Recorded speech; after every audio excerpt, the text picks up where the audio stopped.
Even though we are impressed by the stories of presidents and princesses and pharaohs, we probably are more likely to understand and feel the chill that goes up our spine when a ghostly event happens to a friend or to a family member or to you or to me. I knew a young married couple who lived in Henderson, Nevada in the late 1960s. At that time, they had 2 young children. Their son was about 3, and their daughter was just a baby. They had recently moved into a house that gave them enough room for their growing family. There was even a room that was a perfect nursery for the baby. Things went well for them, although they would occasionally hear the baby crying in the nursery. It apparently wasn't anything to be concerned about. When the parents would rush to the crib to see why she was crying, the baby would be sound asleep. This happened many times. The baby would cry, Mom would come running, and there the baby was sleeping peacefully. The father had the same experience many times, and he even mentioned it to me one day. It seemed to be just one of those things that babies do. One day my friends heard a knock at the door. They opened the door, and there stood the people who used to live in the house. They were driving through the neighborhood, and they thought they would stop to see their old home.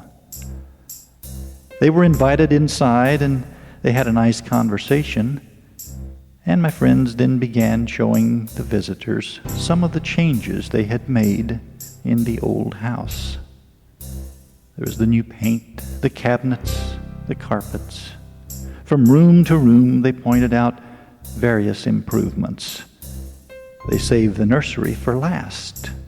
They were proud of the room that seemed just right for a baby. As they walked toward the room, the lady who was visiting said, "No, I can't go into that room." It seemed a strange thing to say. She was asked, "Why not?" She spoke slowly. "That's the room where my baby died." Is it possible that the baby who cried was a ghost? Perhaps just a baby ghost who wanted to be sure that someone would come if they heard a baby crying.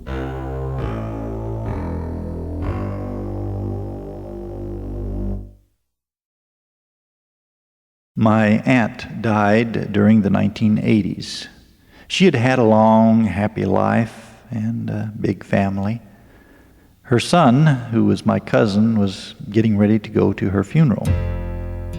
My cousin was always running a few minutes late, and he was always forgetting or losing something. His wife had got everything ready for him, his suit, his shirt and tie. He was almost ready to leave when he noticed his watch on the dresser.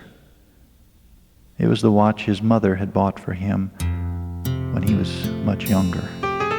He had lost it many years before. There it was, nicely cleaned and polished and running perfectly. His wife had even wound it and set it. He and his family left for the funeral. After the services, he thanked his wife for locating the watch. She said she knew nothing about the watch. She had not found it. She didn't put it on the dresser. She didn't wind it or set it. My cousin asked other members of his family if they had found the watch. No one had any idea where the watch came from.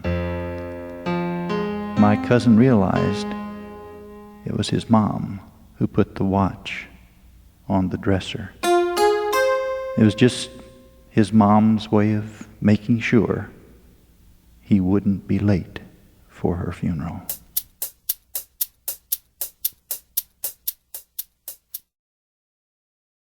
Late in the 1950s, I lived in a hotel in downtown Los Angeles.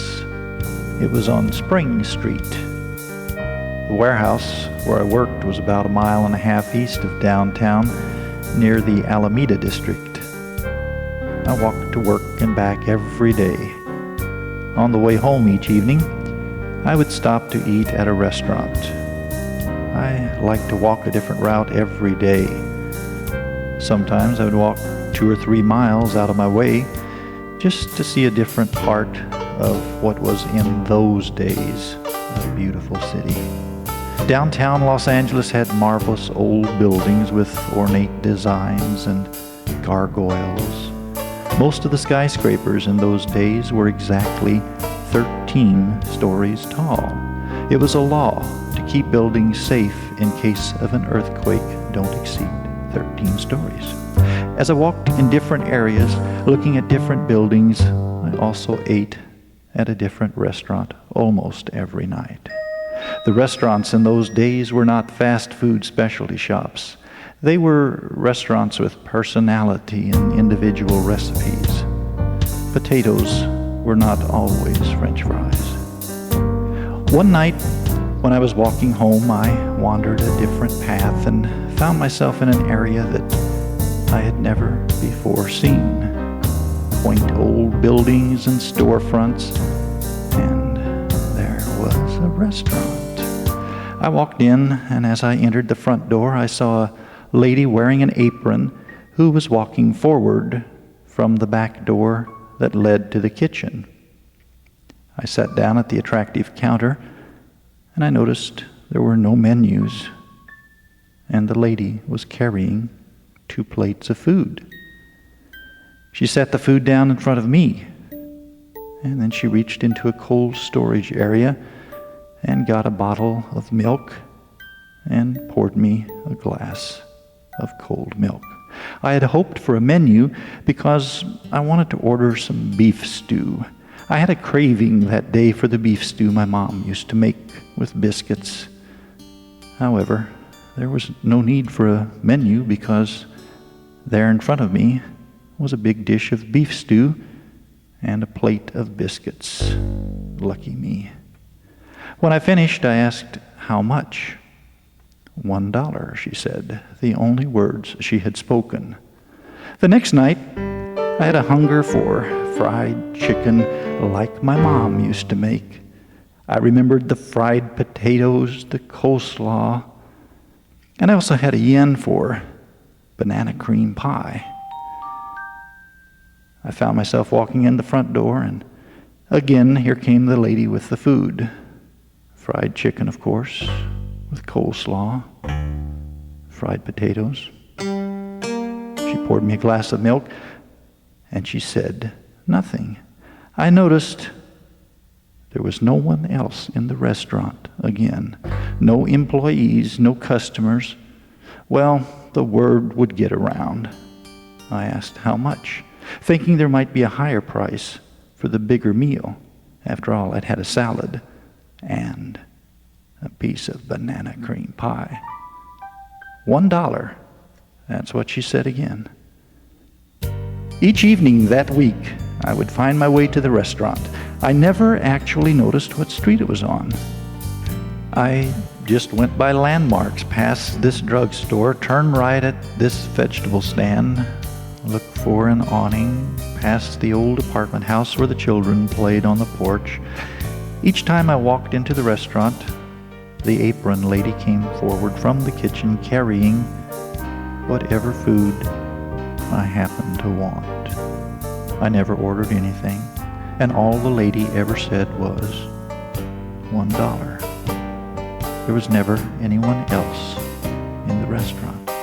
I was in the Army Reserves then, and one night, instead of going to the restaurant, I went directly to my hotel room so I could change into my uniform and go to the meeting. The next night, I looked for the restaurant. Nothing looked familiar. I should have noticed the street. I looked for the restaurant every night for about a month. It had finally sunk in. I had been eating at a ghost cafe. The lady probably owned a restaurant in that building years before, and somehow she came back to do what she did best: serve the finest $1 meal in Los Angeles.